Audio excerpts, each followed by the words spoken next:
As a business owner, it's not uncommon to have majority of your net worth tied up in your business. How do you retire when all of your assets are tied up in the business? What's your legacy going to look like if your only asset is your business? What happens if your children don't want any part of the business? This is a situation we see all too often, and today we're going to talk about some simple steps you could take to make sure you're able to retire and not depend on the equity within your business. Hi, I'm Olivia Kirk. I'm Tim Urich. We're from Tier 1 Capital, and we're here to show you how to regain control of your money. For the best advice on controlling your cash flow, be sure to subscribe to our channel and don't forget to hit that bell to be notified when we upload new videos twice every single week.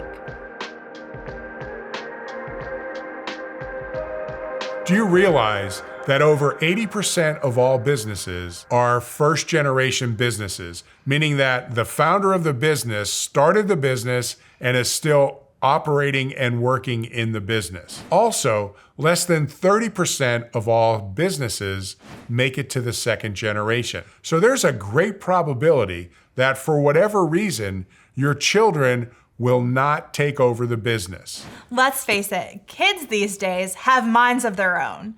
But what does that mean for your retirement? How do you retire if all of your assets are tied up in the business? There's an old saying that the benefit of a closely held business is just that it's closely held and you don't have to consult a lot of owners or a lot of people when you're making a decision. The bad part or the downside of a closely held business is that it's closely held and you're responsible for everything. So there has to be a delicate balance between making enough money to operate the business, making enough money to grow the business, and making enough money to make sure that you're independent of the business so that you could leave on your terms. The fact of the matter is a lot of small businesses aren't marketable. And the main reason for this is because the owner is the breadwinner of the business. If the owner was coming with the business, it would be worth a lot more than the business without the owner who's been running it for however long. So what ends up happening with these small businesses is they're forced to liquidate any inventory they have and any equipment that they have at fire sale closeout rates and walk away, close the doors of the business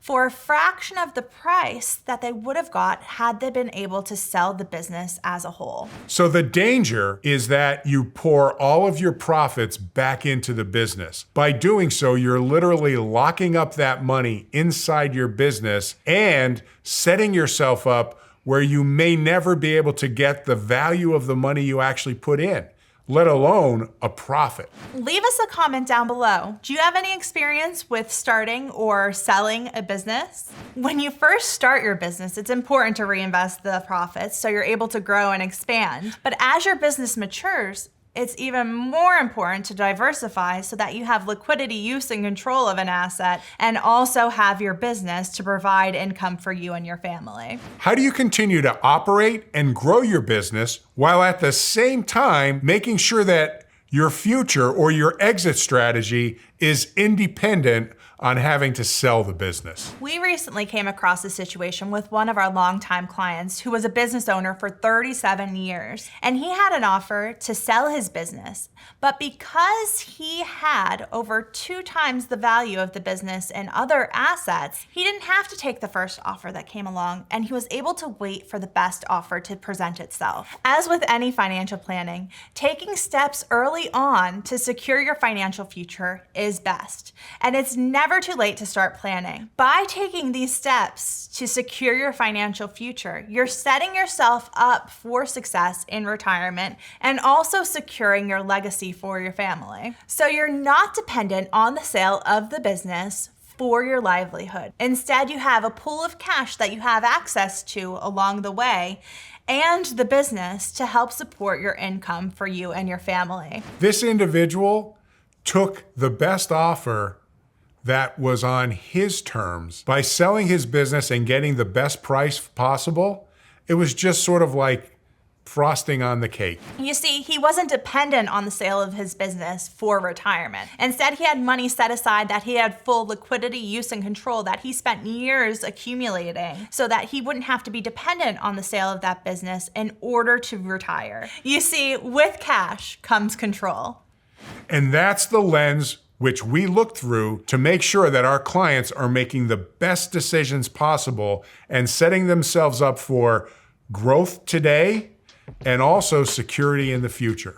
If you'd like to get started with a plan to secure your financial future for you and your family and your business, be sure to visit our website at tier1capital.com.